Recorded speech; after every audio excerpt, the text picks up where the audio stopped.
Might stay hot, no stopping, no flopping. Lawn chair sports where the chat runs wild. Pull up, tune in, it's the podcast style. Ladies and gentlemen, we are back. It is the end of the regular season. Lawn chair sports was birthed at the beginning of the year, at the beginning of the NFL season. We've ridden the coattails of the NFL this entire way, and we need to talk a recap of the entire NFL season. We're going to get into some of the playoff matchups just a little bit. We're going to talk college football playoffs because we haven't touched on that yet. That's something that's not what we expected. Let's just put it that way. I'll save it for the conversation. We're going to talk a little college football. And then we're going to talk about, who's our MVP picks, Coach of the Year picks. We're going to talk coaches. This is Black Monday in the NFL, so a lot of coaches fired. So let's jump right into it. Headline of the week, Week 18, Steelers versus Ravens. Essentially, we get an extra week of the playoffs. What a wild game. Neither team wanted to win this game. No, this was incredible. I mean, this was a tale of two idiot kickers who were trying to lose the game, lose a playoff berth for their own team. I mean, Chris Boswell missing the extra point after the Steelers get that go-ahead touchdown in the final minute, leaves them up by only 2. And then Ravens kicker, Tyler Loop, missing the 44-yarder. I mean, it was incredible. How can you live with yourself? You're a Ravens fan right now. Tyler Loop dropped the bag and fumbled the bag about as big as my barber did on New Year's Eve. So for those of you who can clearly see, I'm still recovering from a post-traumatic beard syndrome. I got my beard completely misaligned by a crackhead barber that I thought was legitimate, and I had to shave it all off. And it turns out after shaving for the first time in 5 years, your face can look really fat without a beard. So unfortunate for me. However, Tyler Loop, Ravens fans, probably in a little bit of a worse situation because my beard's already coming back. Yeah, it's coming back. But the back. Ravens are done. They're not coming back. And we'll see if Harbaugh even comes back after this. The Ravens always seem like a team that the media wants to paint as contenders, and yet every year they just continuously let them down. Lamar Jackson, is it time to finally call him what he deserves to be called, which is a bust?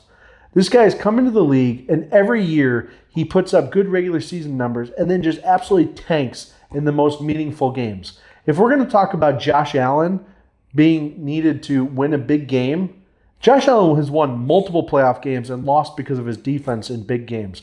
Lamar Jackson, not the case. This guy sucks in big games, throws interceptions. After he threw the interception against the Steelers, he was actually caught laughing on his way to the sidelines. It's not funny at all, Lamar. You're a joke. Baltimore needs to move on from you. And if it's not Lamar, it's Harbaugh. But both of those guys aren't going to be in Baltimore next year. Yeah, I wouldn't be surprised if that's the case. It was weird. There was a lot of talk before the game of whichever team lost, that could be the end for whichever coach. We're talking Mike Tomlin, John Harbaugh. They've both been there forever. I mean, they've both been there, 15 years plus in their current position. They've been wildly successful. It is a little wild to me that what can make the difference of John Harbaugh keeping his job or not is his kicker missing an easy field goal. I think that part is, I think you got to have a little more conviction behind the decision if you're going to make it. You can't put it all on the ending of this regular season game. Let's be honest, the Steelers are in the playoffs. I don't think they're going to go all that far. I think they might be a one and done. But that's for our next episode. It's for next episode. And another thing is, the reality is, no one wants to hear this. If Justin Tucker could have just kept it in his pants, the Ravens are in the playoffs right now. Justin Tucker had to retire because he allegedly did awful things. He sexually assaulted someone, I believe. And that's why he's no longer the Ravens kicker. That guy was automatic. He's not missing that kick. It's the off-the-field issue that really cost the Ravens a playoff berth. And you know that every time that anyone from Baltimore is ever going to kick in the next 5 years, they're going to bring up Justin Tucker before that guy kicks because no one was more of a darling of the announcers than Justin Tucker. They love to talk about his accuracy. Even last night they were like, well, Justin Tucker, one of the most accurate kickers of all time, well, he's no longer with the Ravens. Then why are we talking about him? If he's no longer with the Ravens, that's the most ridiculous thing ever. So I agree with you. It does come down to kickers. We actually nailed it early on this season. We had a couple podcasts where we were really mad at special teams, but we knew this was coming. We knew that when the games mattered the most, at the times that matter the most, usually it's special teams that ends up making or breaking these teams. They make or break careers, coaches, it's actually funny that teams don't invest more in kickers because they can literally change the course of an entire city for decades. And Buffalo Bills fans know exactly what I'm talking about. Yeah, I think kickers are extremely undervalued. It's like, yes, sometimes you can just find a good one off the scrap heap, but people will say, you're not going to win a Super Bowl kicking field goals. That might be the most idiotic statement I've ever heard. Yes, you need to score touchdowns as well, but I don't believe there's ever been a Super Bowl winner who has gotten through the postseason without having to make big-time field goals. You need to have confidence in your kicker to be able to get the 3 points when you need it. And, this missed kick by Tyler Loop, he's letting a lot of guys in Pittsburgh off the hook. I'm talking Mike Tomlin, who may have been on his way out if the Steelers lost this game. I'm talking DK Metcalf, who's suspended for the final 2 games. We talked about how that could potentially cost him a playoff berth. Steelers are in the playoffs. He'll get to return for that game. What about Chris Boswell, who just missed the extra point right before? I was surprised in the broadcast. They said it was only his second missed extra point in 4 years. I'm shocked because I feel like anytime the Steelers are on TV, I'm watching this guy miss a big-time kick. They're talking about PATs.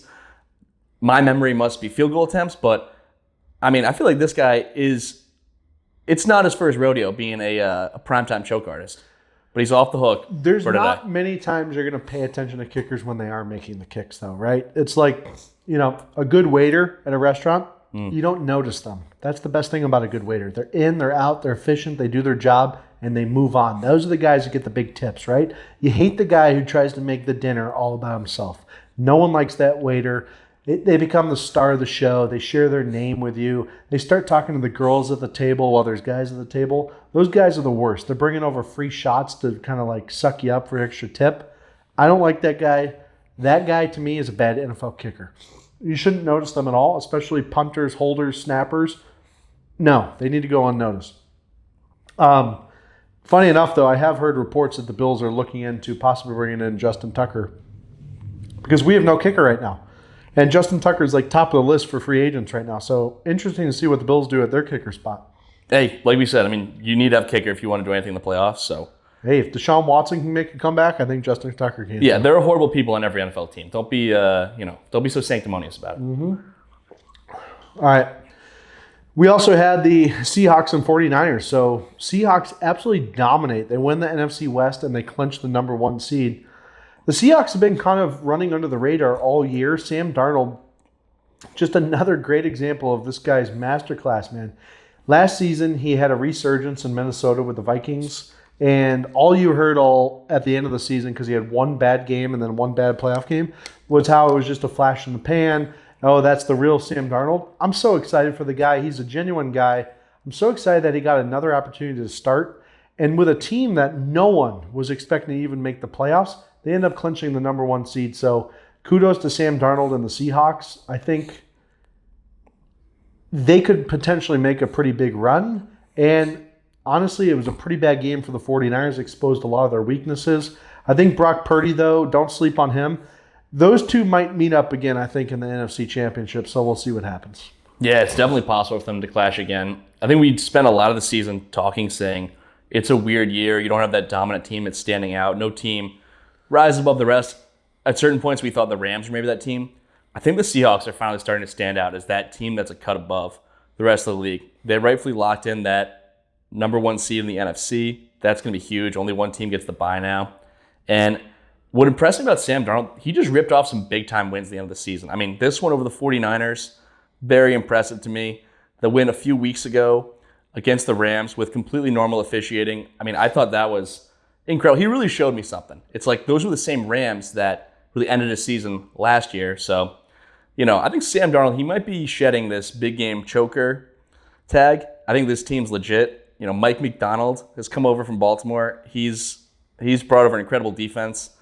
I'd be worried about the crazy Seahawks. Good fight for the 49ers, but they're just so banged up. They fall. They're now the 6th seed. There wasn't many viewers of ours out there at the beginning of the season that were going to say coaches' names that started with Mike Mick. And they wouldn't have ever said Donald as the top Mike Mick in the NFL. They would have said Mike McDaniels. And look at him now. He is still wearing the capris. Apparently they want to trade coaches in Cleveland. The stories are out there a while, but Mike McDonald is building a true organization up there in the Pacific Northwest. And I'm excited to see the 12th man kind of show up in the playoffs again. They're always fun to watch. It's a tough environment to play in. I think that will play to their advantage. But, yeah, I'm excited for them. I'm really excited to see quarterbacks kind of get that second chance. Speaking of second chance quarterbacks, Baker Big Balls Mayfield, when the time matters the most, he plays a beautiful game, gets the win in Tampa Bay. There were some questionable calls, of course, but he put his team in position to make the playoffs. Unfortunately, there was some weird tiebreaker where it really didn't even matter if they won or not. Falcons win. Carolina moves on to the playoffs. That game was all for naught. Unfortunate day for Baker Mayfield and the whole Tampa Bay area. Sorry, I had to do that.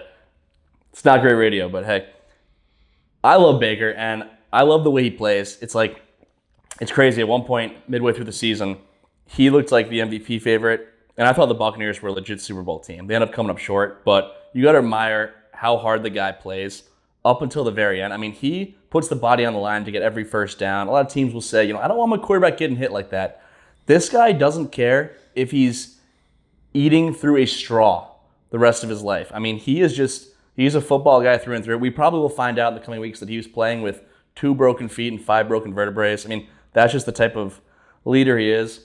But I thought some of the officiating in this one was just gross. I thought this had the NFL's fingerprints all over it because the NFL, they just wanted as many eyes on games during Week 18 as were possible. And if the Panthers had won this one outright in Tampa, then the Saints-Falcons game on Sunday wouldn't have meant anything. They needed Tampa to win for the Saints-Falcons game to have any meaning. And some of the calls, it just felt like a disingenuous outcome. It's like, hide it better. No, I agree. And I think me and you have been really riding the coattails of a lot of these conspiracy theories all season long.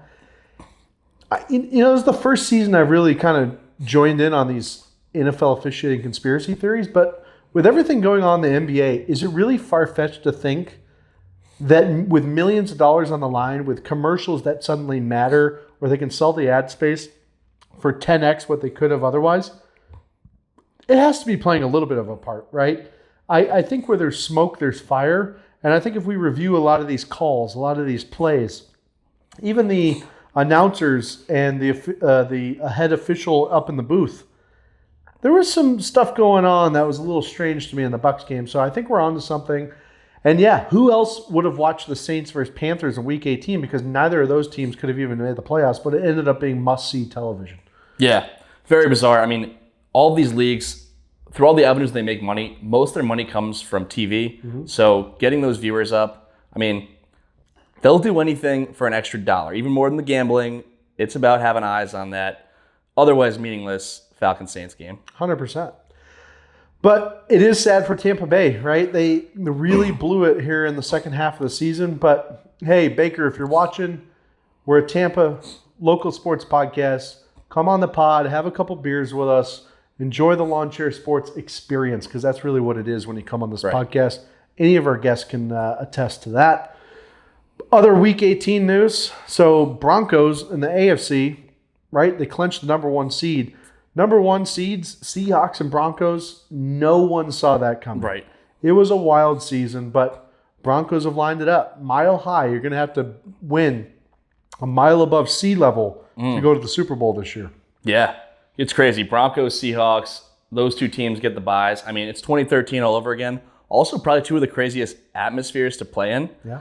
In the playoffs, Seattle, the 12th man, they always got a great crowd, and those Broncos fans a mile high. I mean, it's different. So, the road to the Super Bowl, we'll run through those teams. How about the Broncos? Another incredible surprise. I mean, I think the jury was out on Bo Nix after last season. He really stepped. I mean, this guy is clutch. He just always finds a way to pull it out. They don't always dominate, but it's undeniable. They just win. I mean, they're going to be a tough out in the postseason. And it was crazy. It's like they took care of business. They had to beat a Chargers team that they rested Justin Herbert, who's banged up. It was the chance for the Trey Lance revenge game. It did not happen. Broncos locking up that top seed. I think especially now when there's only one bye. I mean, the top seed just more important than ever. It is, and we brought this up at different points during the season as well, but I think the days of quarterbacks just dominating games and being the faces of the league is over. I think running games are now more important than ever. Defenses are winning championships now more than ever as well. And when I hear the slander that Bo Nix endures, it kind of bothers me because this guy's doing everything right to win the game. You know, not every team needs a quarterback to throw for 400 yards and 5 TDs to win a game.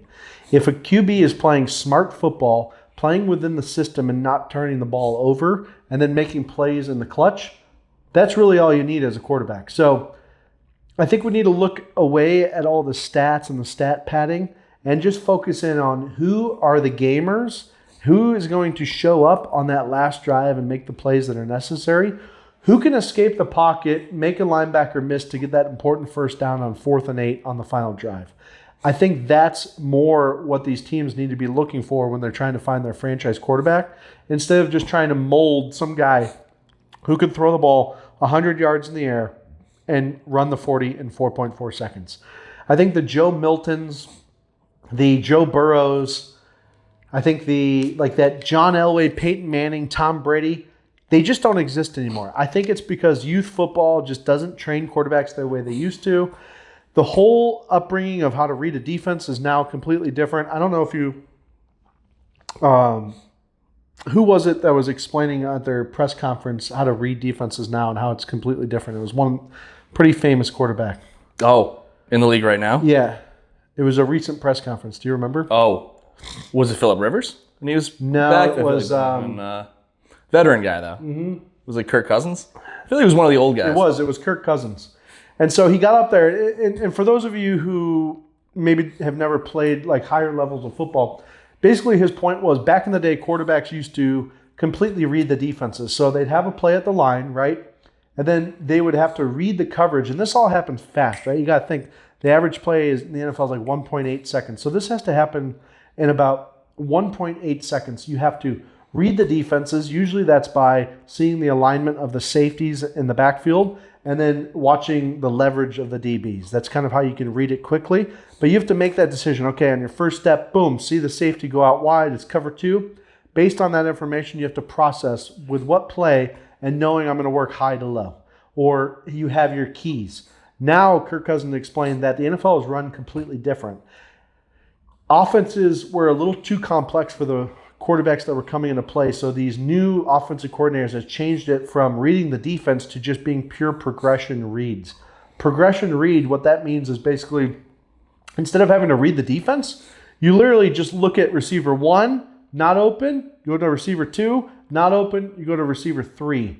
So really the approach for these quarterbacks is completely different on the way they even prepare for a game because they're not as much worried about the tells of the defense versus more just the statistical likelihood that route 1, 2, 3 will be open. So it's been interesting watching the newer QBs come out of college because really in college, they're just doing zone read and reading one guy. And so I'm long-winded by this because I'm kind of passionate about how it affects the overall outcome of these leagues.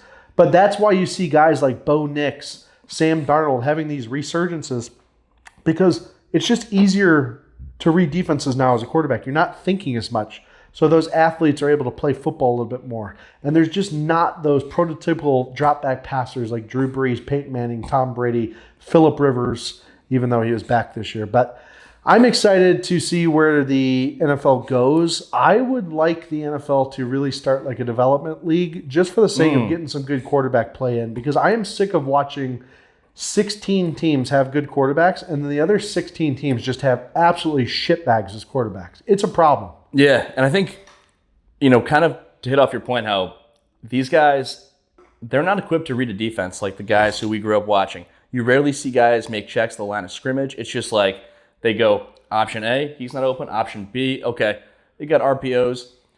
I think part of it is that the expectation, you draft a guy up high, he has to be playing by the 6th game of the next season. Whatever happened to drafting a guy and sitting them multiple years? It's like you can develop a lot sitting on the bench, sitting behind a great player. There are still a ton of practice reps. You're working with, quarterback coaches. You have these intricate coaching staffs. So I think teams are just in such a rush to get the highly drafted talent on the field that sometimes they don't have enough football experience. And you can get it besides just playing in the games. I think that's why a lot of these guys, they're popping on their second or third stop. Like we saw Sam Darnold really come to his own when he got to Minnesota. That was his fourth stop. Baker Mayfield, he gets to Tampa. That was his fourth stop. It's like these guys are expected to just succeed right away when the reality is they haven't had nearly enough practice reps. So I think a lot of things in sports, they kind of come and go in waves. And these quarterbacks, we've gotten way too comfortable with a quarterback playing off script, just using their athleticism. Maybe we'll see kind of a return to, that cerebral nature of the quarterback position. Well, it's funny you mentioned that. So I thought of kind of like a comparison to what you're talking about. A lot of times the reason these quarterbacks are expected to compete right away is because the ownership's patience for coaches to succeed right away has accelerated as well. So now for a coach, instead of having 3 or 4 years to kind of build your program, you really have 1 to 2 years, sometimes just 1 year to prove your worth. What does that mean? I think about it kind of like the way Americans and American politics works, right? There's so many elections every 2 to 4 years that none of the politicians are making long-term decisions. They're making short-term decisions that have short-term gains so that they can win the next election. It's not necessarily what is actually best for the country over the long term, where a country like China, because it's just kind of like a dictator leading, they can think 30 years down the road and just slow play it. So I think of an organization like the Steelers, the Packers, where they're less afraid to draft that higher first-round quarterback and kind of let them sit behind a starter. I think it's an interesting concept because you're going to have one class that's saying it's the win-now culture. If you have an MVP-type quarterback, you need to surround him with the absolute and put every resource towards winning now, versus the other class is like, great, we have our franchise quarterback now. Why don't we let some young guy learn from this guy who actually has the capabilities to turn into him one day?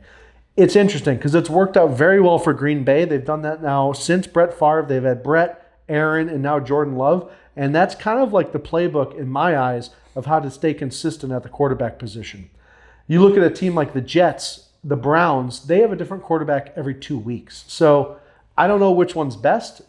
I think there needs to be a balance of these owners being and fan bases being a little bit more patient for coaching and quarterback success, and then changing the goalposts on what a successful season looks like. When a coach takes over the first year, expecting them to just win like 2 playoff games is ludicrous. There needs to be a timeline, and that coach should really come into their introductory press conference and kind of set the stage for what their goals and their plan is. Otherwise, people are going to put their own narratives in their head. Yeah, I think it's tricky. We live in the age of instant gratification. It's like I can whip out my cell phone right now and have ChatGPT generate a photo of us being interviewed by Joe Rogan. So why would these owners or fans have the patience to say, you know what, hear me out. In 5 years, this guy's going to be a really good player, and we're going to be competing for divisions consistently. It's like the owners don't have the patience, both with the coaches and the general managers. You'll see it in the NFL, but the NBA as well. You'll have a GM who says, I'm going to trade away 7 years of draft picks to try to win this year and next year, because if we don't win, I'll probably be fired. So there's always been kind of a conflict of interest in terms of the timeline between ownership and the management and coaching. Not to belabor it even more, but something else just popped into my head. It's interesting because there have been a lot of new owners that have gotten into the NBA and the NFL as well. And you got to think the guys that are getting into it now are very, very successful, ultra-rich people. Guess what? When you're that rich, you don't have to wait for stuff anymore. You don't have to be patient, right? Because you have enough money to just make it happen now. And so I think a lot of these owners that are coming in are like, oh no, I want to win now. Even if that structural organization and that infrastructure is not there, they're like, I'm going to buy myself a championship. And oftentimes it just doesn't work. So anyway, that's kind of a long-winded take on where the state of the NFL is right now, but it was a great season. I think there's a couple more stories we need to talk about as well. The Eagles, Sirianni has an interesting strategy. Did not start his starters in week 18, completely eliminating their chance at getting the number 2 seed Smart or dumb? I thought it was very dumb, actually. I didn't like this. I think getting the 2 seed is very important. The Eagles, they rode the 2 seed to a Super Bowl win last year. Going into Week 18, if the Eagles won and the Bears lost, the Eagles would jump the Bears for the number 2 seed. The Bears did end up losing. The Lions took them down in Chicago, so the Eagles had a shot. They just had to be Washington at home. They did not start Jalen Hurts. They rested other key starters. They figured, it's Washington. They're starting Josh Johnson. Mm-hmm. I almost forgot his name. I can never do that to him. 18 years in the league. And he got his second career win. Yeah. Good for him. Good for him. And I think they blew a prime opportunity. You get that number 2 seed, you're in such better position. That means you can get you can play at home the first 2 rounds of the playoffs. I mean, they would have gotten Green Bay in the first round. And the Packers, they're beat up. Micah Parsons is done. Tucker Kraft was huge, their offense. He went down way earlier in the season. They haven't looked right. If I'm in the NFC, I want to play Green Bay in the wild card weekend. So I think the Eagles got themselves a much tougher matchup falling to the 3 seed. They're now going to have to take on the 49ers. Those teams have always had a little thing going on between them. Sure. And, I mean, to me, it's the matchup of the ultimate uber talented but horrible vibes this season, Eagles, versus just beat up, run down, but scrappy, great vibes, finding a way, Niners team. I mean, I think they would have been in a much better spot getting the 2 seed and, getting Green Bay round 1. She has multiple home games. Yeah, Sirianni, you gambled and you lost the gamble, and we've all been there, but you got to own up to this. This was a big mistake. I hope for Sirianni's sake that they win in week 1 of the playoffs, because if they lose, that's going to be the story. Is just a complete bonehead move by him to sit the starters. So Eagles just blowing, just being idiots. They've been idiots all season long. I don't know what's going on with the Eagles, but if I'm an Eagles fan right now, I'm pissed. I'm not happy in Philadelphia right now. All right, we got to talk on this too. The absolute freak of the NFL, Myles Garrett, sets the NFL sack record. Michael Strahan gets interviewed after, who had previously held the record, or at least tied the record, and said, well, I'm very happy for him to get the 17-game record. I have the 16-game record. Strahan, let's not get into the stats, because actually if you look at snaps played, Myles Garrett was at 437 snaps this year to get that many sacks. You had 582 snaps the year you broke the record. So actually Myles Garrett, according to your logic, had a much better record-setting season than you. This guy is a force to be reckoned with. It's crazy the fact that he set this record while his team is usually down in football games, which means the other team usually isn't passing as much. Very impressed by Myles Garrett. Happy for him. But Browns, that's all you have to look forward to this season. You guys are going to be talking about it all offseason and maybe some Shedeur Sanders stuff, but disappointing season, but congrats to Myles Garrett. Yeah, it's crazy. I mean, those stats are wild to me. I mean, does he play significantly less than 100% of the snaps? I would have thought that he would play way more snaps than Strahan, because the Browns are terrible, so they usually do not have the ball. I mean, that's more snaps on defense, but making great points there. But I kind of was hoping that he would get it in the 16 games. Whenever I hear anyone's closing in on some type of record that's pre-17 game schedule, I kind of hope they do it before the last game, because now there will always be that asterisk. But props to Myles Garrett. It's like this Browns franchise, it's just been a dark cloud. Nothing goes right for them. And Myles Garrett has been a light in an otherwise disastrous franchise. It's like they had the number 1 pick in 2017. In hindsight, I don't know why they weren't drafting a quarterback, but you know what? They took Myles Garrett, and he was a hit. I mean, we've seen so many number 1 draft picks bust. This guy is on his way to being a first ballot Hall of Famer.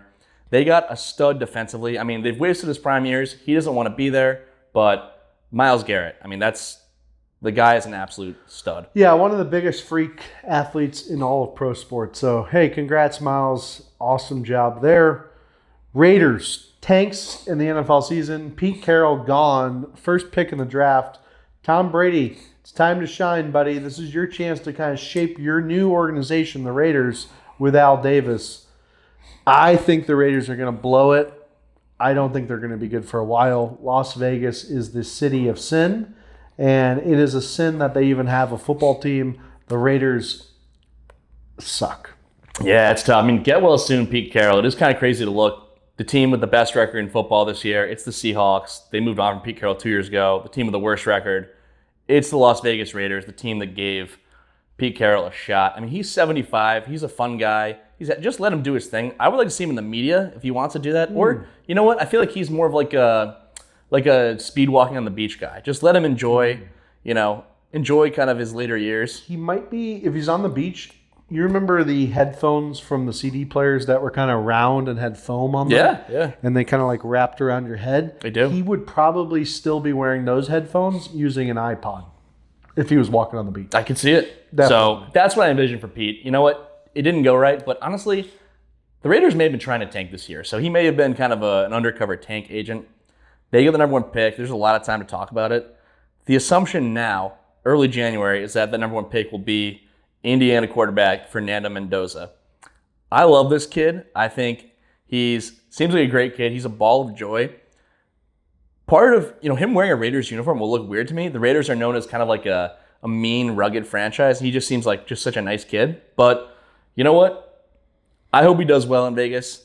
They got a lot to figure out. Pete Carroll's out the door. Rumors flying today that Brady interested in kind of getting the old New England band back together, interested in Brian Flores as head coach, Brian Daboll offensive coordinator. Personally, I'm a big Brian Flores guy. Yeah. I would love to hire, although I don't know if he'd be great with a rookie quarterback. Flores and the 2 Bryans would be great hires for the Raiders for sure. I think the Raiders need to follow their original swagger. I think Fernando Mendoza is too nice of a guy. That guy needs to go somewhere like Minnesota. He needs to go somewhere like, I don't know, anywhere where they're nicer, okay? I think what you got to do is bring in a guy with a little bit of swagger. All right, a guy with a little bit of chip on his shoulder.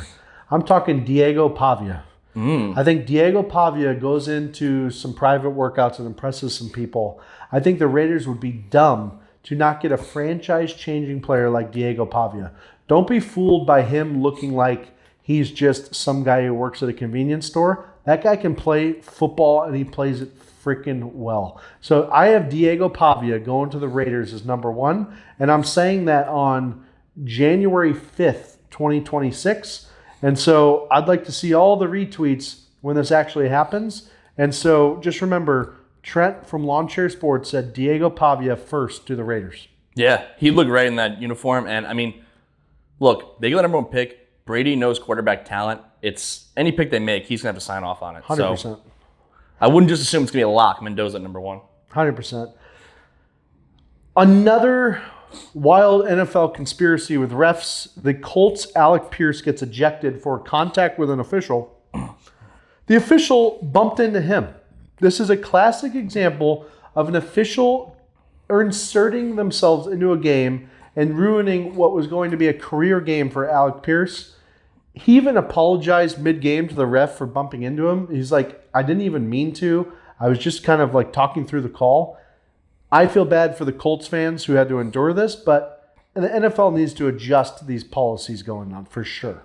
Yeah, I thought it was extremely soft, and it's weird how throughout all the sports, so many things are reviewable and can be taken back, but the one thing that is just not reviewable, set in stone, once you're tossed, you're tossed. So it's like, did he make contact with the official? Yes, he kind of put his arm around the official like, hey, ref, I thought that I was contacted there. Boom, flag thrown. Pierce tossed from the game. I mean, the Colts were already eliminated. They had nothing to play for, but I just think some of these refs, they're just a little bit too rigid, He felt contact from the player. He's been trained to, throw that flag, get Pierce out of the game, but I didn't like to see it. I thought, one of the softer ejections in a sport that's, head in that direction. I completely agree. Speaking of people that are soft, Stephon Diggs and Barmore from the Patriots. That's right. Christian Barmore, defensive tackle. Yeah, absolute dirtbags, okay? Your Patriots are now known as the scummiest team in the NFL. You guys can't even, not only can you not stay out of the media, you guys can't stay out of prison. What's going on with the state of the Patriots right now? Yeah, I mean, it's a wild situation in New England, and, it's coming up at the absolute worst time. It's like they're locked into the playoffs. They're a 2 seed. The vibes are incredible, and both these guys are a huge part of what they do. It's like the Patriots early on in the season, very successful at stopping the run. That was because of the combination of Milton Williams and Christian Barmore, defensive tackle. And, I mean, Stephon Diggs has been kind of that veteran receiver that's really made things easy on Drake May. He's been, a great third down target. And it's all coming at a horrible time. I mean, Christian Barmore, he's had trouble with the law in the past. It's like, this is not his first dust-up with police. Apparently this incident happened back in August. It's coming to light now. As far as Stephon Diggs, a lot of people were saying this was an incredible signing. Look at the value the Patriots got. It's worked out so well. On the field, he's been everything they could ask for. But you know what? This is what happens when you go cheap. Because there's a reason Stephon Diggs only commanded a 2-year deal in the offseason after all he's accomplished. He was coming off a torn ACL, but he's known for nonsense. It's like if you want to get the guy who's going to go over the middle, make those tough catches, just wear the hits like a champ, you're going to get the circus that comes along with it. In the past, most of his problems have been in the locker room versus legal issues, but I mean, now you're getting, this is the downside of relying on Stephon Diggs to save your season. So I don't know who else was available in the offseason, but for example, Terry McLaurin in Washington, he had kind of a standoff with the Commanders over wanting contract extension. It would have cost way more in terms of draft capital and money to go out and get him. That's the kind of move you do to, give Drake May a franchise receiver who's a little closer in age to him, a guy who's never been in trouble, never had any nonsense along with him. The Pats chose the cheap option, and I mean, it might blow up their season, right, when it matters most. I do find it interesting how both of these incidents took place months ago, and they're both just bubbling up right at the beginning of the playoffs. Interesting timing by these police organizations, but as a Bills fan, big proponent of bringing it up right when the playoffs start. So, that being said, they did both play in the game in Week 18, so we'll see what the NFL does. Oh yeah, no one cares. To do. They're not going to do anything. Right. It's just good media story. We need something to talk about. This is great to talk about. Yeah. So, yes, I think you agree Patriots are scumbags. That's great. All right, moving on. College football quarterfinals. Wild football we had this past week. Miami, let's start with Miami. Okay, everyone thought Ohio State had this game in the bag. Miami already upset a team in the playoffs this year. Miami coming against Ohio State. I thought Ohio State, I put all my money on Ohio State by 10.5. They got absolutely dominated. Michael Irvin's out there clearly sniffing some cocaine before these games. I'm just going to say it. He is sniffing some cocaine before these games. He's out there belt smacking the coolers. What is going on with Michael Irvin right now? This guy is an absolute clown on the sidelines. I mean, he looks like CTE if it was in person and had like a body form. He is literally the embodiment of CTE. I feel very bad for Michael Irvin. It's not funny, his downfall on the sidelines. However, let's get back into football. Miami is playing some dangerous football right now, and I know that you want to touch on the clown on the other sidelines, so have at it. Yeah, I love seeing this. I thought it was awesome. It annoyed me all season long when Indiana was clearly the best team, just hearing about how Ohio State was this unstoppable powerhouse who was going to roll through everyone once again. I mean, Ryan Day, I don't know if I've ever seen a college coach do less with more talent. This guy, with this loss, he solidified himself as being college football Doc Rivers. Like the guy who came up short time and time again and will just coast off that one championship. I mean, the great Jim Harbaugh once said that Ryan Day, he was born on third base, but acts like he hit a triple. And I think that could not be more true. I mean, this is the same guy who ruined Connor Stallion's reputation with a completely made-up witch hunt over stealing signs on the sideline. And also, people forget this, he yelled at a senior citizen. Okay, after they beat Notre Dame in a regular season game about 2 years ago, he was on TV screaming at Lou Holtz, saying, "I would love to know where Lou Holtz is right now," because Lou Holtz picked Notre Dame to win in the pregame. Lou Holtz is about 107 years old. Okay, Ryan Day, chill out. It was a terrible look, and he's a terrible guy. I think he should be on the hot seat.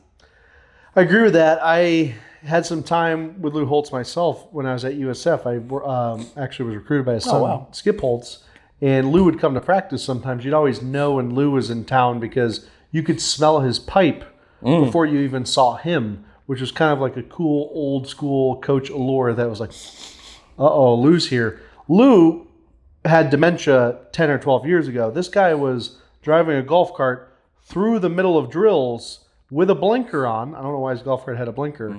And everyone just kind of stopped. The practice would just kind of stop, and he'd be like, oh, Lou Holtz is driving across the football field. So pretty cool. Also, after his post-game speeches, the spitting that he does when he talks with his lisp is 100% real, and I was in the splash zone. So for Ryan Day to make fun of a guy like that, true football legend, it really speaks on his character. I think Ryan Day is on the hot seat next year. If he does not have basically if he doesn't beat Michigan and win a national title, Ryan Day is probably gone in Ohio. Columbus deserves more than Ryan Day. And another thing about Ryan Day that I think no one brings up, but I think I'm going to just do it. The guy dyes his hair black, right? Like, it's just way too black. It's kind of like annoyingly black. His beard's very black. I find him to be a very off-putting guy, the way he looks. Yeah, he looks just very angry all the time. Even when they won the national championship last year, it's like the natural look in his face looks kind of angry and scary. He seems like the kind of guy, there's an epidemic with this amongst coaches. It's like there are a lot of big-time coaches right now who you can tell just spend way too much time in the mirror trying to make their beard look perfect. Right. I mean, I'm looking at you, Matt LaFleur. I'm looking at you, Kevin Stefanski. It's like, maybe that's why you're not winning the big game. I mean, Ryan Day is at the top of that list, though. That's a very good point.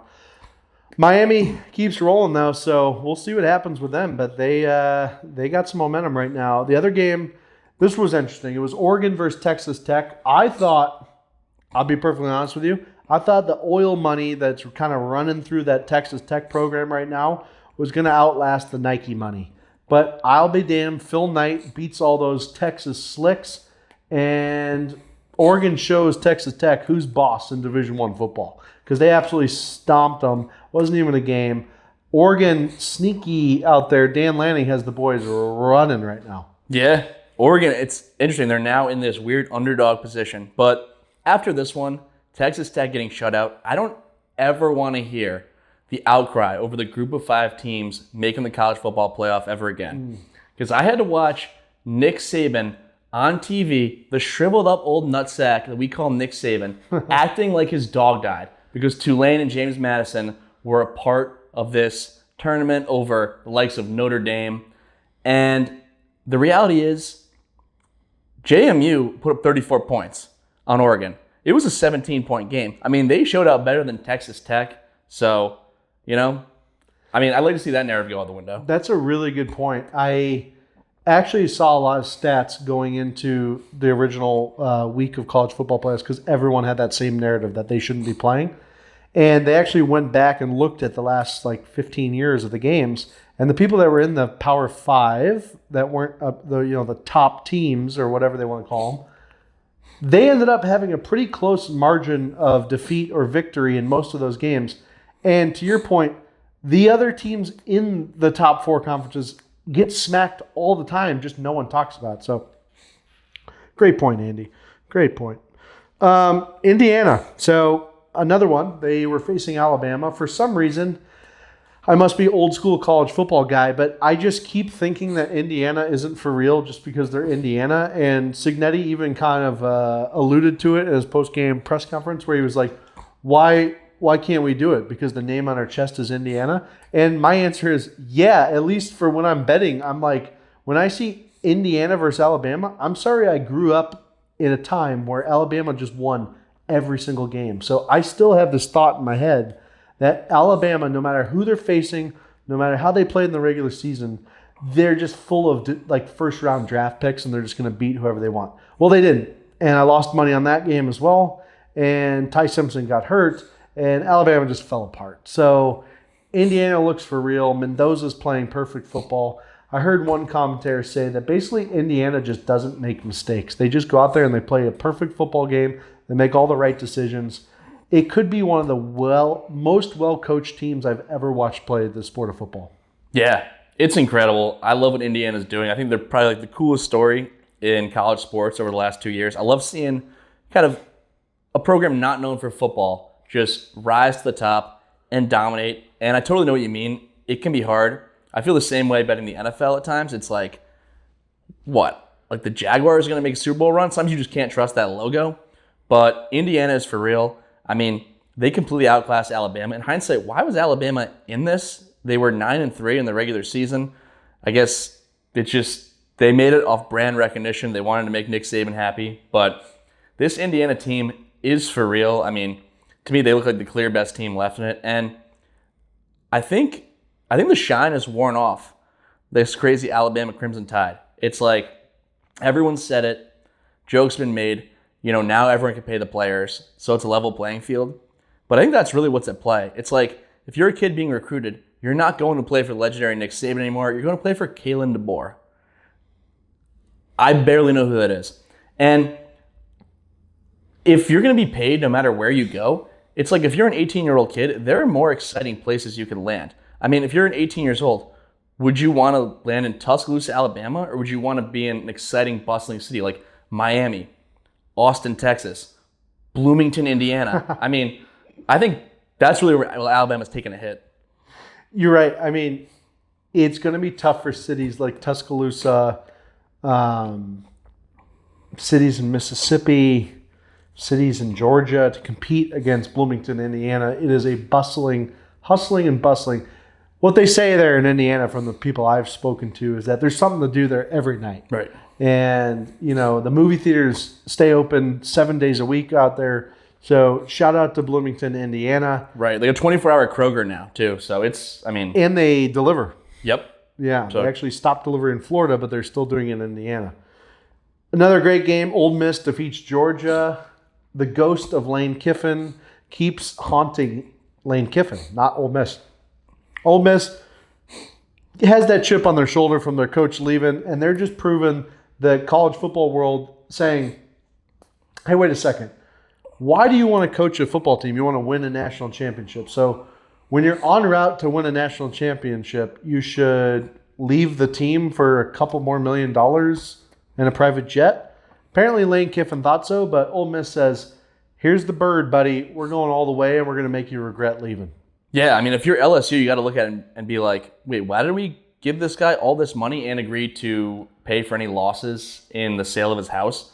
Because Ole Miss is winning without Lane Kiffin right now. I also still don't fully understand that entire situation of him wanting to stay because I feel like other coaches who left for better opportunities were allowed to stay at their school through the playoff. But I feel like since it's Lane Kiffin, it was just a huge story and he was made out to be an awful guy. But I didn't necessarily hate it. I thought this game was awesome. I mean, I figured Georgia would it'd be belt to ass. I mean, I thought Georgia was going to, deliver a big-time ass-kicking. Ole Miss was exciting. I mean, they're fun to watch. This Trinidad Chambliss, this guy's must-see TV. I think a team would be wise to take a swing at him in the upcoming NFL draft. And, yeah, I like it. I like we're getting a lot of excitement in this college football playoff. It's not just chalk like you might expect. It's kind of giving off March Madness vibes. Yeah. And I know there was an ESPN college football analyst who called, the March Madness NCAA tournament one of the dumbest things in existence right now and not exciting at all. Horrible take. I love what's going on with the upsets. I like how traditional college football people don't like it because they're crusty, old, and annoying. Good for Ole Miss. They're very exciting. I would love to see them make a run in the national championship. Trinidad Chambliss is the story of the season. I have so much respect for this guy. He fought his way in Division II football, goes up to Division I AA, and then goes up to Division I and is now becoming an absolute powerhouse at Ole Miss. He's fighting for his 6th year of eligibility. I hope to God that he gets it. This guy deserves another season in college. However, if he does not, if I'm an NFL team, I'm taking a deep look on him because this guy can sling it with the best of them.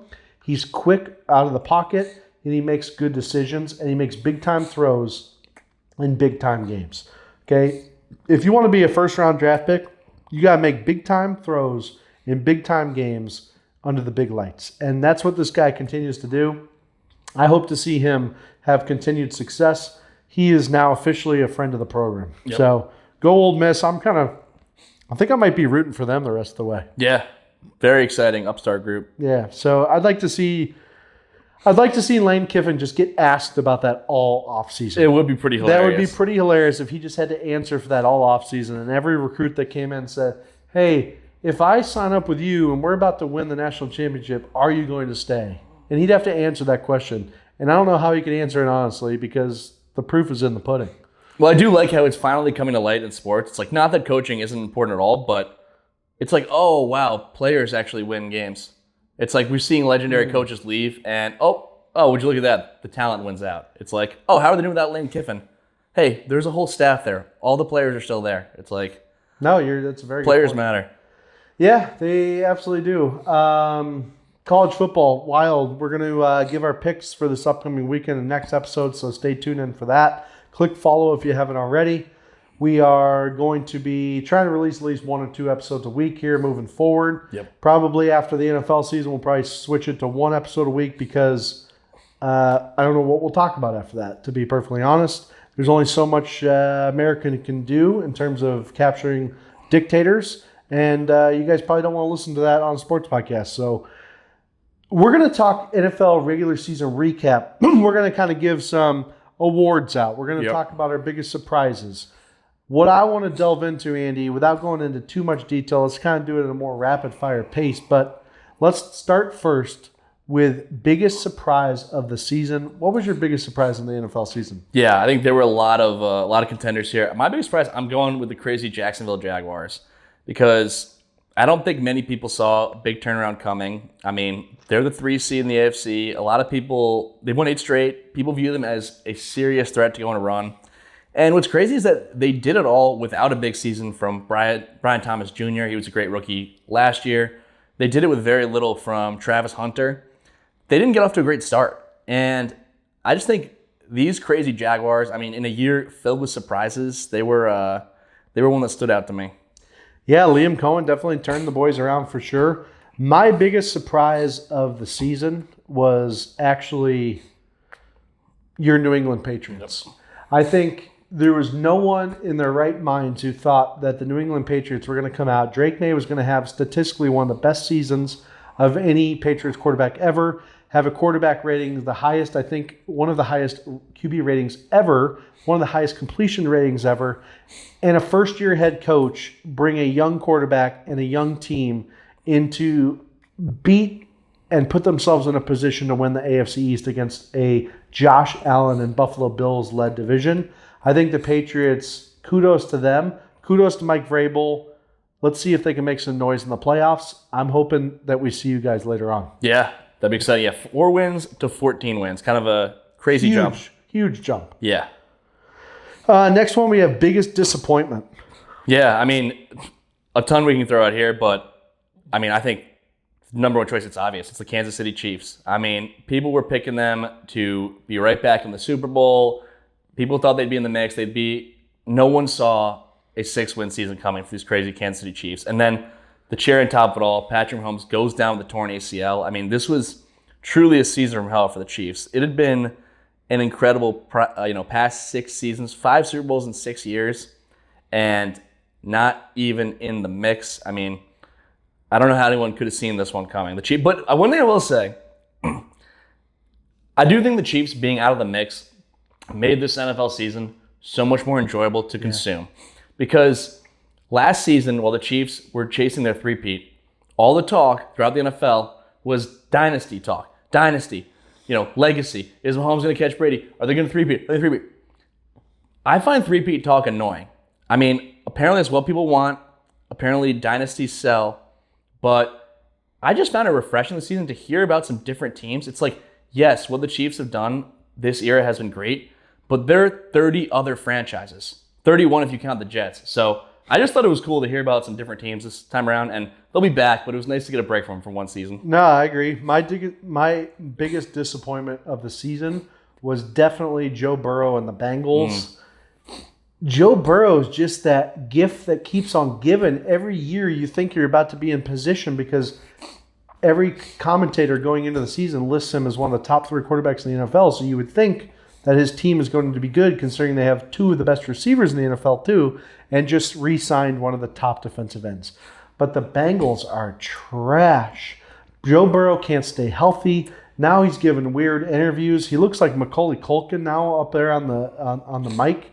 It's embarrassing, and if I was a Cincinnati fan, I'm just upset and disappointed moving forward because Zach Taylor, he's now just kind of a disappointment.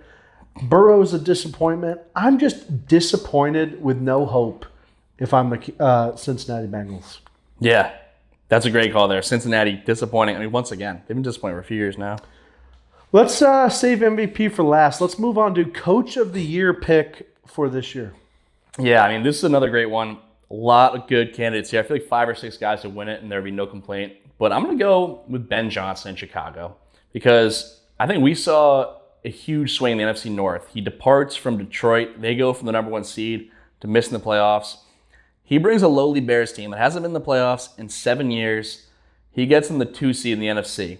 And he did it with pedestrian quarterback play. It's like this guy is proving once again that he can make kind of a middle-of-the-pack, below-average quarterback shine. He can get by with very little. I was skeptical of how Ben Johnson would be as a head coach. I think sometimes guys are great coordinators, but it doesn't translate to the lead position. And I don't think many people had the Chicago Bears winning a tough division and sitting at the 2 seed in the NFC. I think Ben Johnson deserves to be Coach of the Year. I think that's a good call. I think no one's disappointed with that. He turned a mud puddle into a fully paved road to the playoffs. So good job. My Coach of the Year goes to Mike McDonald from Seattle. I think getting rid of Metcalf, Russell Wilson's gone. The old guard on the defense is gone. Seattle is basically made up of nothing from those championship teams. And there was no expectations of this team even being decent this year. But with Sam Darnold's resurgence and Mike McDonald having one of the best defenses in the league, all this guy did is win. And to me, you got to be the number 1 seed to win Coach of the Year. And since it was such an unexpected first seed, I have Mike McDonald as my Coach of the Year. Yeah, I think that's a great call. I think we should rattle off a couple others who I consider too. Liam Cohen, mentioned before. I feel like did a great job in Jacksonville. He's finally got Trevor Lawrence looking functional. Kyle Shanahan came up. I feel like people already know he's a great coach, so it's like doesn't feel that crazy. But I mean, the Niners were in contention for the 1 seed even through all the injuries. And I haven't heard anyone say this name, so I'm just going to say it. What about Dave Canales with the Panthers? Coach of the Year, you can't win Coach of the Year going 8-9, but when it looks like they might finish with a winning record, it's like the fact that he got this team out of the basement of the playoffs. They started 0-3. Bryce Young is terrible.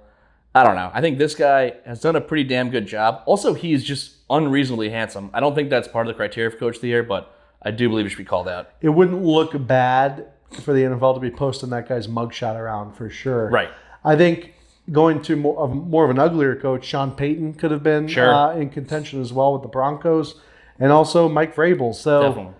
There was a lot of good. I think it was because there were so many surprises this season that usually it's like the surprise is usually who wins Coach of the Year. Right. Even though overachievement factor. It's kind of like the Coach of the Year criteria. So yeah, great year for some coaches and some really bad years. So. Let's move into our MVP pick. Yep. Who was your MVP for this season in the NFL? And I want to caveat with, and maybe just humor me. Let's give our MVP of who we think is going to win the MVP, and then who we actually think deserves the MVP. Yeah. And it might be the same person. I think Matthew Stafford is going to win the MVP award, and I hardly have a problem with it. I think this guy had an incredible year. This guy's had an incredible career. I mean, 40 touchdowns, 5 picks. At one point, those were his stats. Maybe those were the stats he finished with. I mean, 46 touchdowns. Incredible. Mm-hmm. So how can you knock on that? I believe Drake May should win the MVP award. And the reason I think the Patriots turnaround was because of the massive year 2 leap that Drake May took.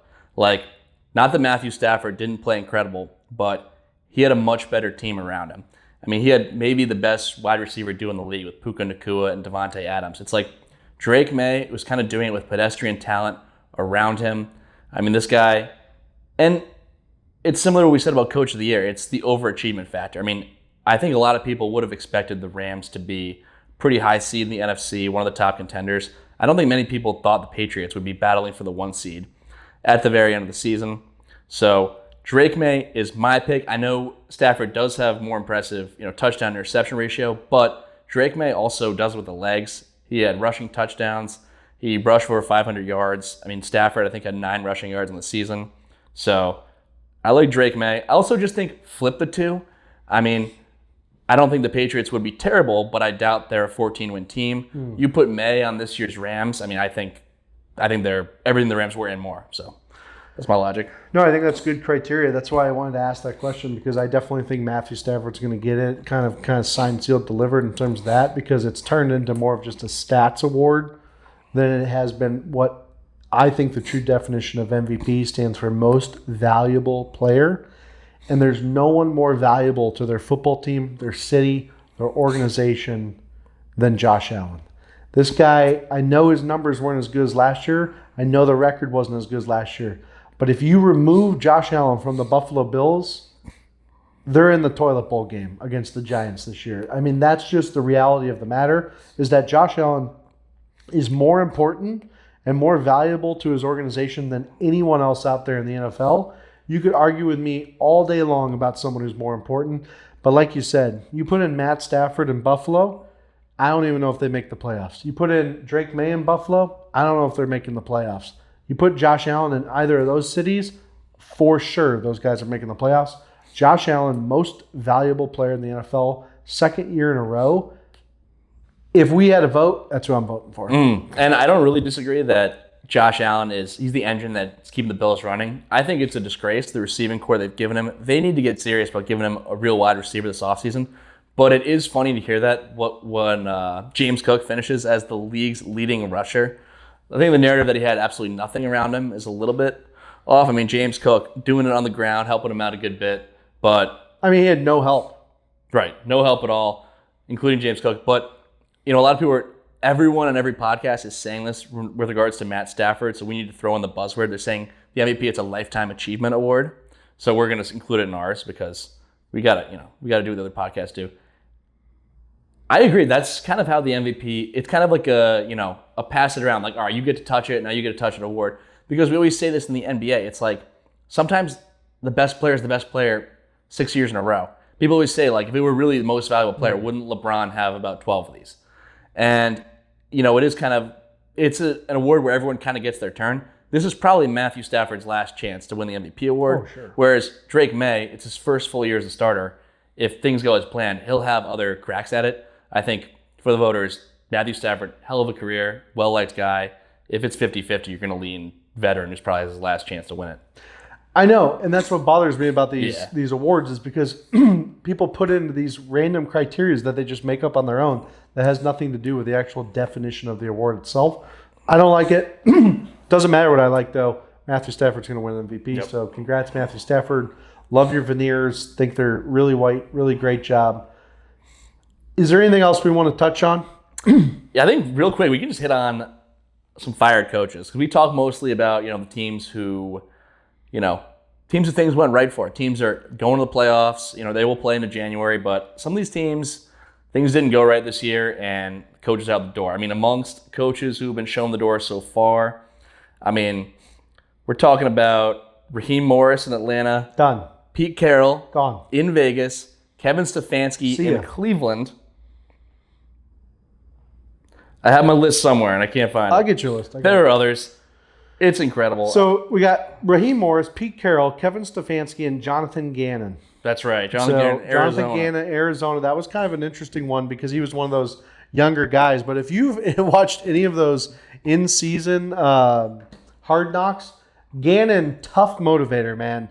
Not the best. Definitely didn't connect well with the team or the boys. He only made it 3 years. Yeah, I know. They actually gave him a longer leash than he probably do you deserved. remember the clips from when he was first named head coach? tough. I think he was meeting Kyler Murray for the first time. Yeah, it's tough. And Kyler Murray kind of went to shake his hands, like, hi, coach, nice to meet you. And he said something along the lines of, boom, lasers, explosions. Kyler Murray looks at him like he has 4 eyes, understandably so.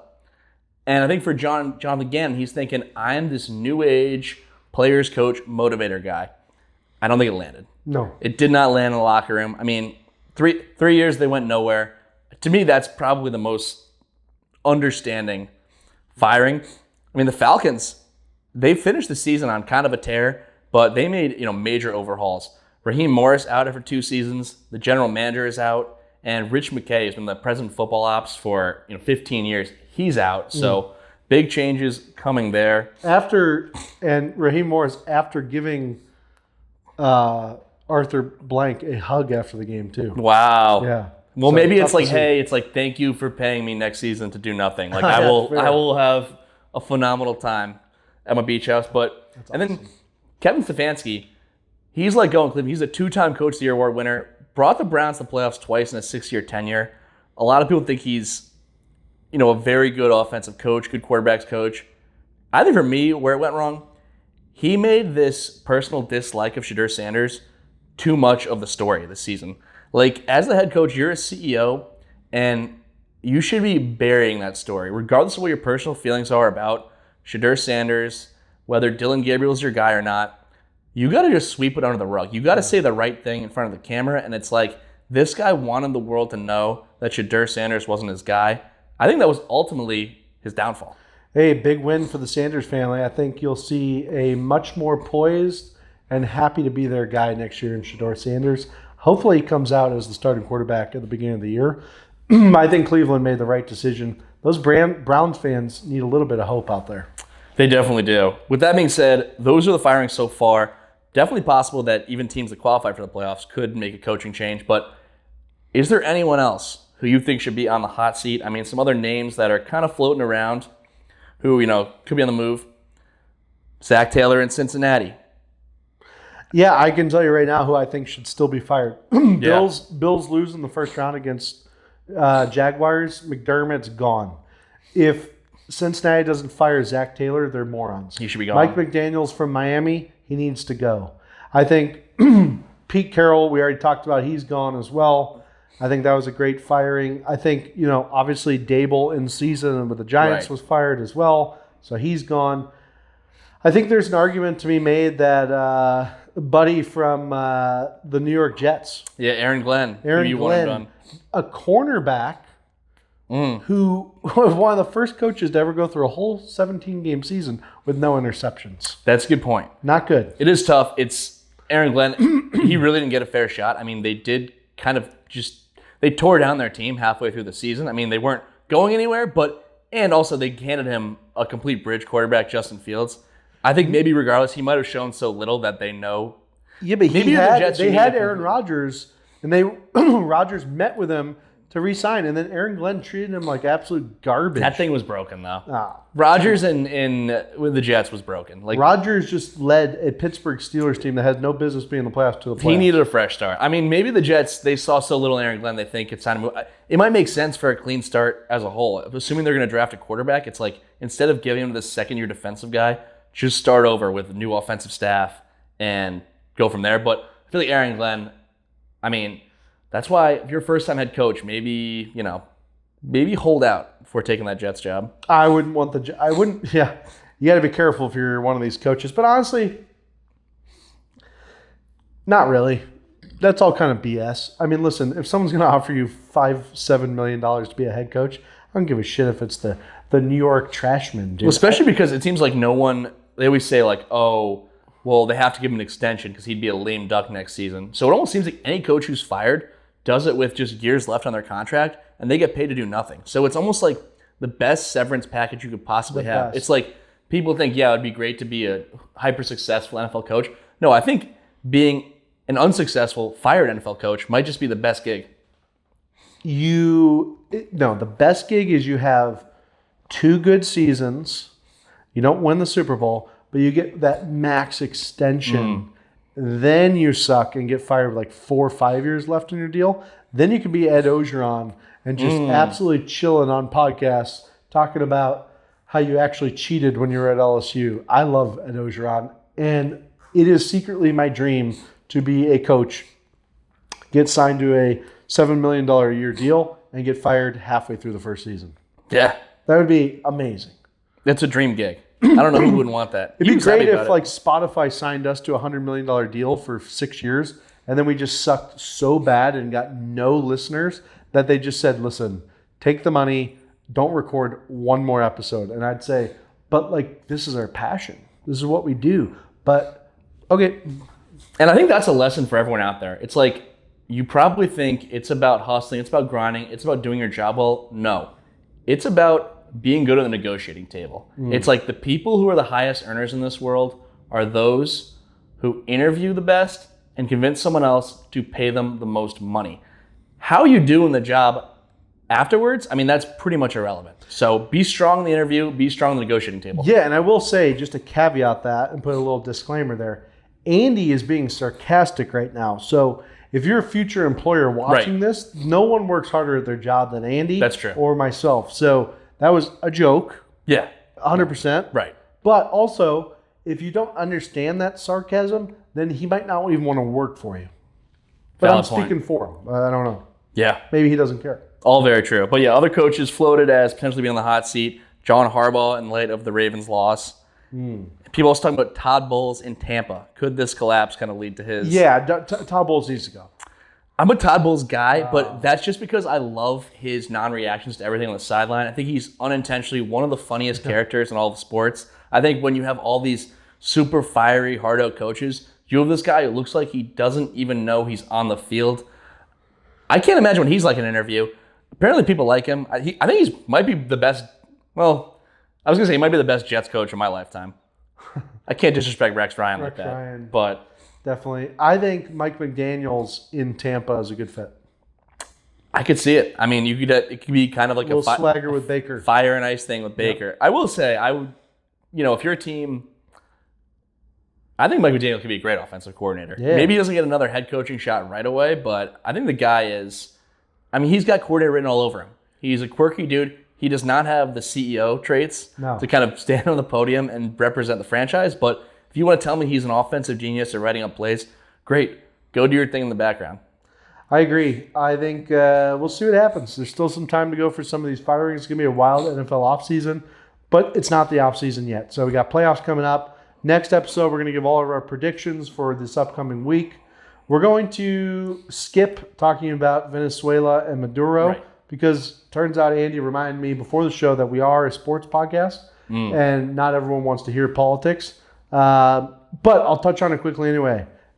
Everyone from Venezuela is happy that Maduro is gone, and all the people who are living in New York City are not happy that he's gone. Very strange, very weird, because he was an evil dictator who faked elections and starved his people. But hey, I guess no matter who's in charge, that's a bad thing to do, is just, peacefully take him out, only kill a couple people, his bodyguards, and not even kill him and give him a trial. I guess apparently that's bad of Trump. I'm so confused. I thought we hated dictators. That's all I was hearing.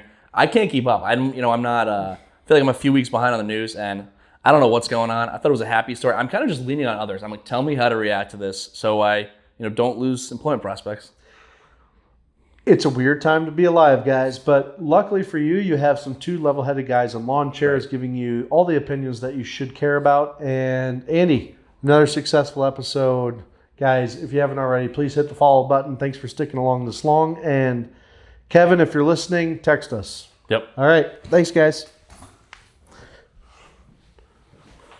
Might stay hot, no stopping, no flopping. Lawn chair sports where the chat runs wild. Pull up, tune in, it's the podcast style.